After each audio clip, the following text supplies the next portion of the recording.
This is your girl Rachel. We have a fabulous guest on our show today from the Let's Keep It Real podcast. Michaeliaa, how are you, ma'am? I'm doing good. How are you doing today? Doing wonderful. So, just for our audience out there, her and I, we have not met, we have not talked before this podcast, but I do love everything that she's doing. I did get a chance to look at the background of what her podcast is all about, and we are very similar in a lot of ways. For our viewers out there, can you tell them a little bit about Let's Keep It Real podcast? Okay. So, hey everyone, as already introduced, I am Michaeliaa, also known as the Real Michaeliaa on my podcast. But Just Keep It Real is mainly about inspiring women and men through empowerment, through faith, and through testimony. So, what I focus on my show is that some people, when you go on interviews, when you see a lot of people that you have to encounter and talk to them about their stories, some of them feel very closed off. They feel like they have to hide who they are or be behind a mask to kind of just give you the person that you want to see for how they can show you to their audience. But with my show, it's about showing who you are, the real, the raw, the ugly, the bad, all that at one time, and don't have to feel the pressure of being judged or feeling ridiculed or feeling just less than who you are. I tell all my audience, all my viewers, all my guests that when you come on the show, I want you to feel like we're just two people having a conversation, but we're just talking about a specific topic. Do not feel if you have to step away, if it's too serious. Do that. Like, let us know. I'll pause the recording. Or if you just need a moment to cry, we'll cry. If you just need a moment to pray, we'll pray. But however you are, whoever you are, you're welcome to be on the Just Keep It Real podcast. And that's mainly what it is about, just being real and being open and being about who you are. That's amazing. And I love that being authentic and being on a podcast that actually, where you're not like selected topics that you have to talk about where like some podcast hosts are just like, well, I don't want you on my platform because you don't talk about what I want to talk about. So Right. having that podcast and having that platform to reach your audience, what has been the most iconic part of your podcast, you know for your audience? Ooh, that is such a good question. The most iconic, it's just so many different iconic moments that I could say about my podcast. This is a project, I mean, not even a project, but this is just something near and dear to me. I've been doing it for a little over a year now, so I'm just excited. But the most iconic I can say, just for my audience, is a switch into visual. I mean, some Mhm. people may not think that's a big thing, but for me, for like 4 seasons straight, I was just straight audio. I wasn't really trying to get in front of a camera, but I had some people really encourage me and push me to make that change and go in there. And they were just like, you just never know. People may start gravitating you more because now they can actually see who you are, not just listening to it. So I prayed about it. I was just like, okay, we're gonna give it a try. And I did. And the views that I've been receiving just been looking because I really don't pay attention to my analytics like that. I'm being honest. I have somebody that looks at that for me. But one particular day, she's also my assistant. She literally sent me a text message like, "Hey, I really think you need to take a look at your analytics." And I'm just like, "Why are they bad?" And she's like, "No, I just really think you need to just look at them." And when I looked at them, the number I saw was just mind blowing. I was just like, "Wow!" I Mhm. just never knew by me switching to visual that more people will now gravitate to it more because now it's a visual behind the voice. I have my Mhm. loyal followers that's been sticking there with me since day one.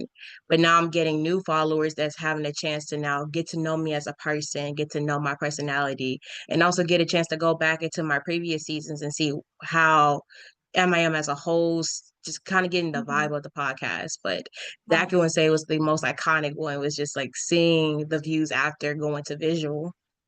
And I love that for you too. So having a successful podcast, I think it's not really about how many like you said, the analytics and stuff, but actually about the involvement of the audience. So I would rather have an intriguing audience, some people that are actually interacting and commenting and sharing and liking and actually being authentic, than to be having a whole bunch of people who don't pay attention to it. I Right. think I wish that success for any podcast that's out there doing something positive. So, with your podcast, every podcaster has a story on why they started doing what they're doing. So, what is your story for doing this podcast? So backstory is when I was around maybe 17, 18, one of those ages, I started doing YouTube. But Mm, at first I wasn't doing it for the right reasons. I mean, it kind of started off similar to Just Keep It Real. It just wasn't really a podcast. It was just mainly getting on making a video. But mhm, I was so because I was still young per se, even though I was like, I'm mhm, not that young, but even though I was still young, the ideal of people being on YouTube is to get the views, to get the likes, to become a YouTuber. So my visual of how I wanted it to be was not the way God had intended for me to see, for him to see it. mhm, So along the lines, I got frustrated because I wasn't getting the views, I wasn't getting the likes, the attention that I thought I needed. So I stopped. So mhm, after a while, I went through my journey and then, me giving my life to Christ throughout this particular time, I just kind of felt like I wasn't serving in my purpose. I was mhm, feeling lost at the time. So I was just praying and I was just like, God, I know I have a voice and I know I want to use, and I know you have a purpose for me to use my voice, but how can I use it? So then I was looking at different things. I just saw podcasts and I'm just like, I don't know because of mhm, how I failed the first time, I just didn't know how to go into it. But then I prayed again. I said, Lord, if this is your will for me to go into this, give me another opportunity to do it and I'm gonna take it and I'll run with it. So in that moment, it was a period of time, but like things just started slowly falling into place. The name came so easy to me because realness is something that I represent, not being mhm, pretend, but just getting real raw and talking about the ugly before it gets to the pretty. So that was mhm, something that I stood for and just keep it real, just because it's simple to just be who you are rather than just to be behind a mask. So mhm, when I got the name, I was like, okay, so things were starting to moving along, but that was mainly much the starting point for me. And then I remember the first day I launched it and I was so nervous because this was my first time like actually doing a podcast and I was so mhm. new to the world and didn't know, how to do certain things, but just going through it and just having those people, the few, because I didn't start off with many and I still don't have many, but like you said, it's better to have the faithful few than a bunch of people that don't pay attention. But it was the faithful few, and it was also God just reminded me the reason why I started the podcast. It wasn't to get likes, it wasn't to get views, but it was just to use my voice and to touch as many lives as I possibly can. Aw, and I love that too, because I feel like when you start living in your purpose, you start thinking on a whole different level. So I noticed that with What's Up Dallas, like we have a lot of people that follow us because of our purpose. And I know you have a lot of people that follow you because of your purpose. So what has been one of your main struggles since you started your podcast? The main struggle I would say for me is just the consistency at first Mhm, because when I first I didn't have a really a good schedule. So it was like, okay, and then the editing, that was like my main struggle and just learning how to keep coming back with it. I'll have my moments when I'll be going through things in life and I'm like, okay, I'm not gonna record, I'm not gonna do this, but I had to learn that as a podcaster, even in the midst of what you're going through, you just never know by you talking about what you're going through may help somebody else about what they're mhm, going through. You might be halfway through it, but they may be like at the end trying to come out, and you don't know by you saying, I'm going through this, but I'm pushing through, may give them the strength to push through what they're going through. So I just had to learn to stay consistent with it no matter what goes on in life and also just having a good balance because I didn't have a good balance. I was trying to balance school, work, and trying to pursue my passion at the same time. But those were like my main struggles. But now I got a good balance and I got a good schedule. I love that for you. I think those are a lot of struggles. I think a lot of podcasters, or just people who have like businesses in general, talk shows, anything like that, because we're all life be life, and I keep telling people that all the Yes. time. And you can't control it. You just only can control how you handle it. And Right. I love what you were saying that, life has been, throwing you different directions. And it's the way you're navigating it with the eloquence, the faith. There's a way, like, you could be struggled and give up, and you could, be just telling, I don't want to do this no more. I'm not getting what I want out of it or something, but that's totally opposite for you. For you, it's like a push to keep doing what you're doing. It's showing your viewers that your podcast is actually a way of you keeping it real with your audience, that your life throws your journey in different directions, but how you're swimming and how you're doing your whole life vibe is working for your audience. And I love that. Thank you for sharing that with me. Thank you. Thank you. Thank you. Thank you. You're welcome. Now, I did hear during our conversation that you said that you transitioned during this podcast from an old lifestyle to following Christ. So, how was that transition for you? What made you change? Like, what made you open your eyes towards him? So I grew up in church, born and Mhm, raised in church. So as I got older, I was always raised, like I said, just Jesus Christ. He's the way, the truth, and the life. And, as I got older, I had many people tell me, I was never made to fit in and different things. But, I was one of them young rebellious kids, thought I knew everything, had the world on my shoulders. So I'm just like, I can do whatever I want to do. Couldn't nobody tell me nothing. But I hit a hard spot in life when around the age of 20. I had mhm, just I was approaching my second year in community college. And, when you keep doing the same old thing over and over and over again, eventually it gets old and you get sick and tired of being sick and tired.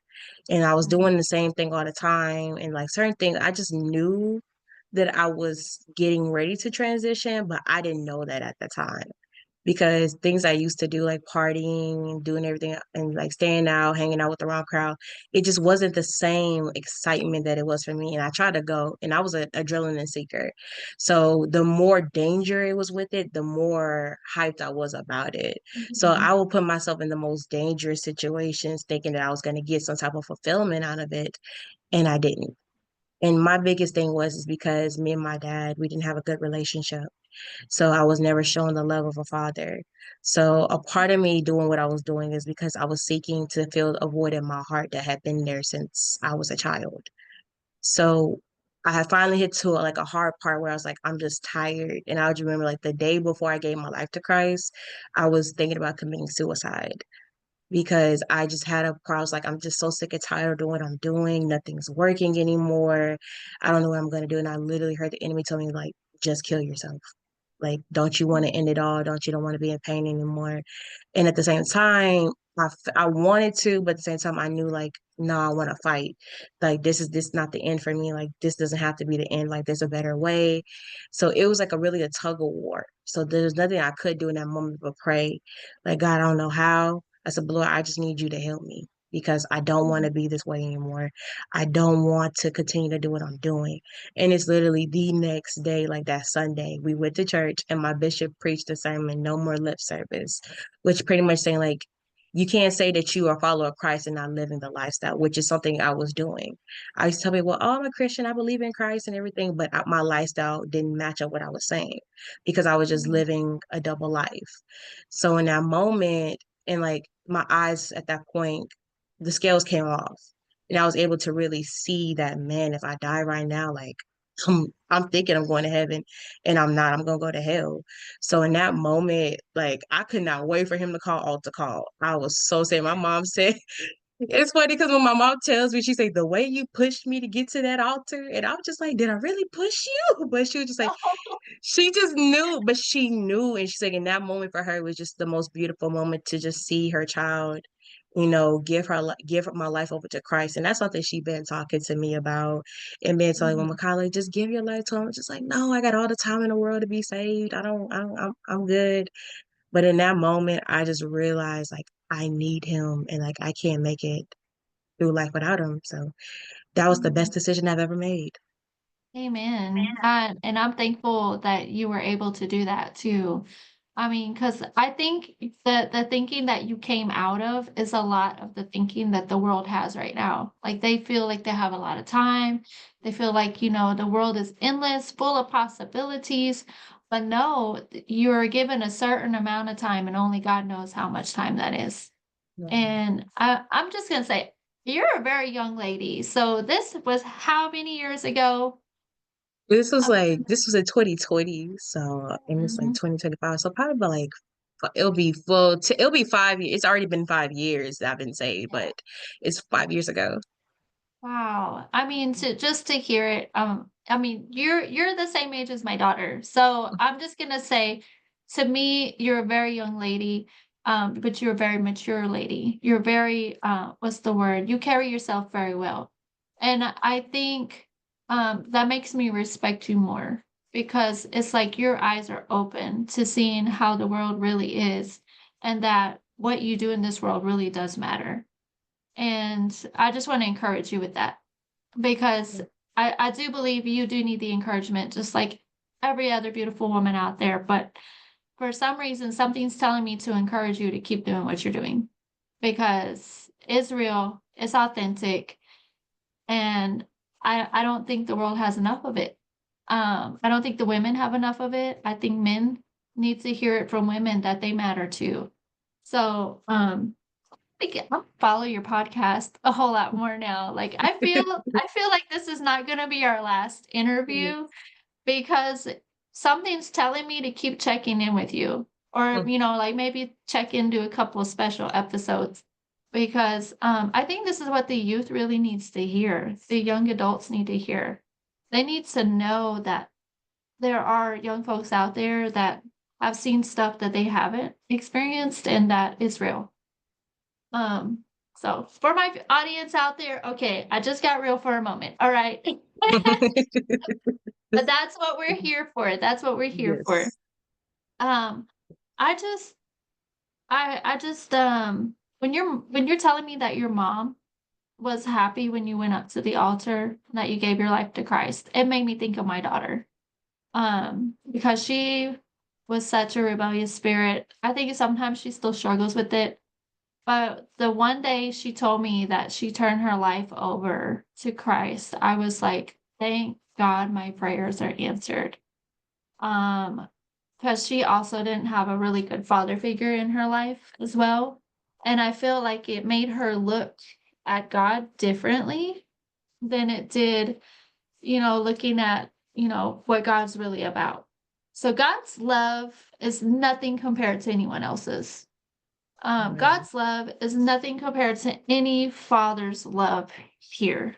It's like God's love is always there for you. Like how many times you're going to screw up, he's still going to love you and he's still going to accept you. He just wants you to come to him. So, and I think that's whenever I was praying for my daughter, she was a practicing witch at the time, and I could see like the darkness that was around her.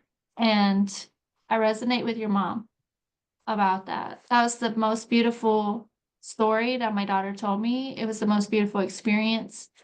I felt like all the weight off my shoulders have been lifted, you know? Yes.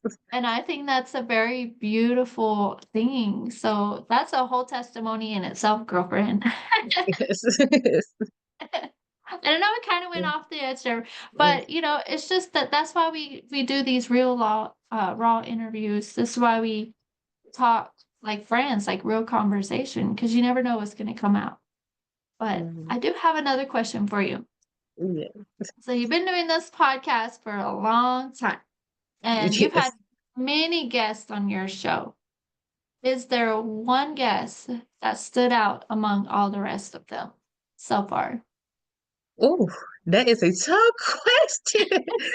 We're in season 5, so I was like, I've had so many guests, but man, I've had all of my guests I've had on my show are amazing, amazing people, and I just thank them for coming on and just being on the show. But if I could just pick one, no offense, all my guests here, this is no offense to y'all. Y'all were all amazing, all amazing. I loved every one of y'all, but I can say the one impactful one. that I've had so far. It has to be with she's also a good friend of mine. Her name is Catherine B. Mitchell. The episode we did together was actually the season finale for season 5. And it was bittersweet because at the time I was feeling, discouraged with the podcast and just with life in general. I had a lot going on. And in that moment, it was just like God just came in, like what I put on paper was gonna happen. We didn't do none of that. We started talking, and then she started sharing her testimony, and it's just that it don't come out until May, but still, make sure y'all go watch that episode. That episode was just so powerful, and like some tears were definitely shed in that episode, but that was the most impactful one for me because that I mean, I've always been like the person we don't go off script. I have a script just to make sure, the flow of the interview is going right. But as Mhm, far as like we really went off script. Like mhm, really went off script. I mean, after she started talking about her testimony, and then I started talking about mine, and then we were just really zoned on God's love and how He's so powerful. I mean, her testimony gave me chills because when mhm, you realize the power of God and how He can step in, and there's nothing that the enemy can't do to overthrow him, and that his power is going to stand still and is going to prevail. That just whoo, that episode right there, that was the most impactful one for me. That mhm, episode was just, I wouldn't say it's one of my favorites. I just say like since all of my seasons, that episode did it for me. mhm. That's like where you start just allowing God to just step in and do his thing. Right. I I know sometimes, like, we're at church, we're expecting the church sermon and all that kind of stuff, but sometimes, the spirit's so heavy in the room that the spirit's just flowing through people, and, people are crying, they're emotional, they're just letting stuff go, and, even, like, with these interviews that we do, we could be talking about just your podcast, but we know we're grafting off over into your testimony about your inspirational guests, the people that have made the most impact to you. I mean, it's kind of like just allowing God to do his thing. I guess that's probably the best way to do it, right? Yes. Yes. And I'm completely opposite. I don't script anything. I was like, if we go off topic, we talk about things. We're gonna talk about things that matter, obviously. But it's more of like I'm getting to know you as a new friend. I don't Mhm. want to be what's the word? Constructed. I want to Right. be more like I really want to know you kind of conversation. Yes. I like those the best. I do too. Yes. Yes. Mhm. So I do have some more questions, but my next Okay. question for you is like, if you could tell the youth out there about doing what you're doing, let's say, for instance, a young lady wants to do a podcast just like you're doing, and you want to give her advice on how to keep it going and how to stay inspired and to never give up, what would you tell her? I would tell her, number one, remember why you're doing the podcast. And I had to do this myself too, because when I first started, I didn't write down my vision. I mean, I knew my vision, but write down your vision and keep that in your back pocket, phone, because everybody has their phone nowadays. But write your vision down. And when you get to them moments where you don't feel like I don't want to keep going on, look at your reason why. And that's literally been my fuel to the fire every time. Even when I be like, I don't know, I just go back and I look at my why. And I look and don't look at what you're doing and look for who you're doing it for. Because people gonna come and go and you gotta block out the outside noise. You cannot let anybody else's opinion on how your podcast should be ran, what you should do, what you should talk about. Someone's always gonna have an opinion, but you do it the way God has told you to do it. Block out the outside noise. Get you a few people that you trust, supportive people to get in your circle. Have those as your go-tos. You can't have everybody with you because I cannot tell you how many times I've had to shed people from around me that was supposed to be quote unquote supporting my podcast and didn't do it. So get you a few trusted ones that you know that understand your vision and that's going to hold you accountable to your vision. It's going to be like, hey, you the one that said you want to try to do X, Y, and Z. How you going to do that if you stop? So having Mhm, those people around you that's good, that respects your vision, that's going to help you, that's going to push you to keep going, those are a good key to have there. So the main thing I would tell her is look at your who, not at your what you're doing it for. Remember your vision and just have a good support system. Oh, girl, preach it. Oh my goodness. What great advice. If I could tell you how much, I needed to hear that just for reconfirmation, I believe you're right on point with that. And also about shedding people along the journey. I could write a whole book over people that had come and gone, didn't understand the purpose, tried to make me change my podcast, the name. They wanted me to put more juicy gossip on here instead of, staying the way that God wanted me to. And I was like, "Oh, sorry, bro, not gonna do it. We're not gonna change Right. it." Right. hmm So, I just want to ask you, like, do you go out in the community, like, whenever you are not podcasting, do you go out and do you network your podcast? I do. I am also an author and a public speaker. So when I do have the chance to go out and network, I do mention my podcast. I do mention I just finished my website today. So I'm proud about that. This website has been something that's been on my neck for the past year, but I do network and try to bring people's attention to the show. Absolutely. I think networking is very important. So I'm going to ask you this one last question and then we'll get to your social medias. So, what has been your favorite part so far on your journey? Oh, my favorite part of the journey is just seeing the responses, whether it be actually comments or whether it be people that I don't even know or people I do know, just like, hey, I shared your podcast with somebody and they said they really needed to hear what you said. And just seeing the responses I'm getting and knowing that, it's like, for God to you be the glory. It's not about me, it's about you. And just knowing that He's using me and though it's getting out there, despite I think it needs to go further, but it's right where it needs to be. The people that need to hear it are being able to hear it, and He's just getting the glory. So that is the most rewarding thing to me. As long as He's glorified and people are being helped and touched, and it's strengthening them and giving them courage. That's the greatest thing I could get back. Absolutely. I think that's a fabulous part of your journey. Knowing that what you're doing is changing people for the better. I think that's a driving force between what we both do. Because I'm like really big on helping others be better versions of themselves. So I've had people on my podcast that have been recovering addicts, people have been musicians who tried, doing trap music for the first in the part of their journey, but they transitioned, like God changed them, changed their focus, made them into a better person. And now, they're not paper chasing. They're, out there doing stuff because God expects us to do something, different than what other people are doing. So I just want to thank you for your time. I really do. I think you're a fabulous guest, and I would like to invite you back for another interview because I feel like this is like a sisterhood in the building. I feel like we should support each other and do something bigger for God's glory, I think. So, Yes. yes, ma'am. So, for all our viewers out there, how can they find you on social media and follow your podcast?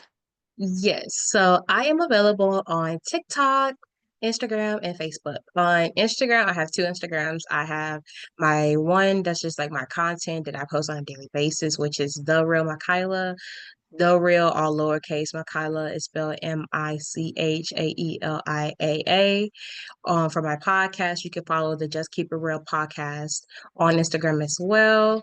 On TikTok, I am on there as at the Real Michaeliaa, same way. And then on Facebook, I am at Michaeliaa Nobles. Absolutely. Y'all please go out there, support this fabulous woman and her podcast. She is really keeping it real with her guests and also with the community out there. So her guests have a story to talk about, and you guys really need to hear it. And that concludes our episode here on What's Up Dallas. We will be back again for another one. Please go follow us, What's Up Dallas Magazine, all over social. And we'll see y'all next time. Thank you. Bye.